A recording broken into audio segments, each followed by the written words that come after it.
നമ്മളിന്ന് ഉരുളൻകിഴങ്ങ് ഉപ്പേരി ഉണ്ടാക്കുന്ന വിധമാണ് കാണിക്കുന്നത്. എൻ്റെ വീട്ടിൽ ഉരുളൻകിഴങ്ങ് ഉപ്പേരി ഉണ്ടെങ്കിൽ എല്ലാവരും നന്നായി ഭക്ഷണം കഴിക്കും. എൻ്റെ ഹസ്ബൻഡിന് മീനും ചിക്കനും ഇതൊന്നും ഇല്ലെങ്കിൽ, മുട്ടയൊന്നും ഇല്ലെങ്കിൽ ഇതുണ്ടെങ്കിൽ നന്നായി ഭക്ഷണം കഴിക്കും.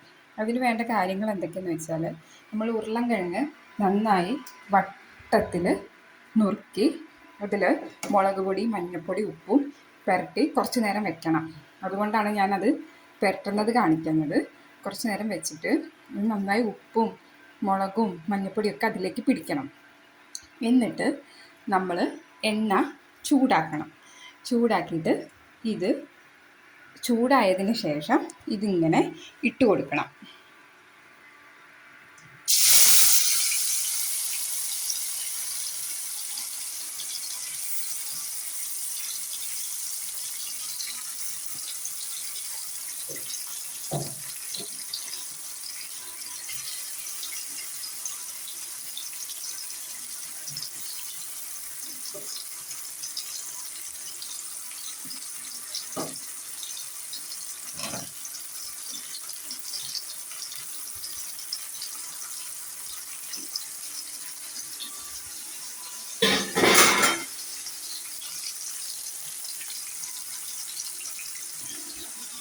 ഇട്ട് കൊടുത്തിട്ട് നമ്മളത് ആവുന്നവരെ ഇങ്ങനെ ഇളക്കി കൊടുക്കണം.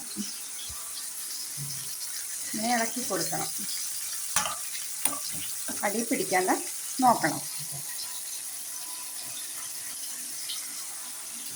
മീനും ചിക്കനും ഇതൊന്നും ഇല്ലാന്നുണ്ടെങ്കിൽ, ഞാൻ കല്യാണം കഴിഞ്ഞ് വന്ന സമയത്ത് ഹസ്ബൻഡിൻ്റെ അമ്മ എപ്പോഴും ഹസ്ബൻഡിന് ഇതാണ് ഉണ്ടാക്കി കൊടുക്കാറ്. കാരണം ആൾക്ക് ചിക്കനും മീനൊന്നും ഇല്ലാതെ പറ്റില്ല. പക്ഷെ ചിക്കനും മീനും ഇല്ലെങ്കിൽ നമ്മുടെ വെറൈറ്റി ഫുഡ് ഇതാണ്. അമ്മക്കില്ല. അമ്മ മരിച്ചിട്ടിപ്പോൾ 3 കൊല്ലമായി. അപ്പോൾ അത് എന്നെയും പഠിപ്പിച്ചു. അതാണ് ഉണ്ടായത്. ഹസ്ബൻഡിന് ഇത് ഭയങ്കര ഇഷ്ടമാണ്.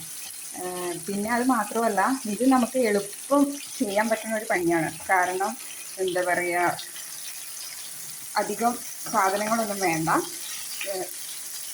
പെട്ടെന്ന് ചെയ്യാം. ഉരുളൻകിഴങ്ങും മുളക് പൊടി, മഞ്ഞൾപ്പൊടി, ഉപ്പും ഒക്കെ ഉണ്ടെങ്കിൽ നമുക്ക് പെട്ടെന്ന് ചെയ്യാവുന്ന കാര്യങ്ങളാണ്.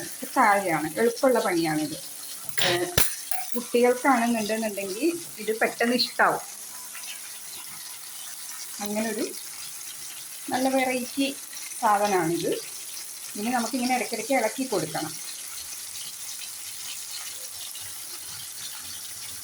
ഇനി ഞാനിത് ആയതിന് ശേഷം എല്ലാവർക്കും വീഡിയോ ഇട്ടിട്ട് കാണിച്ചു തരാം.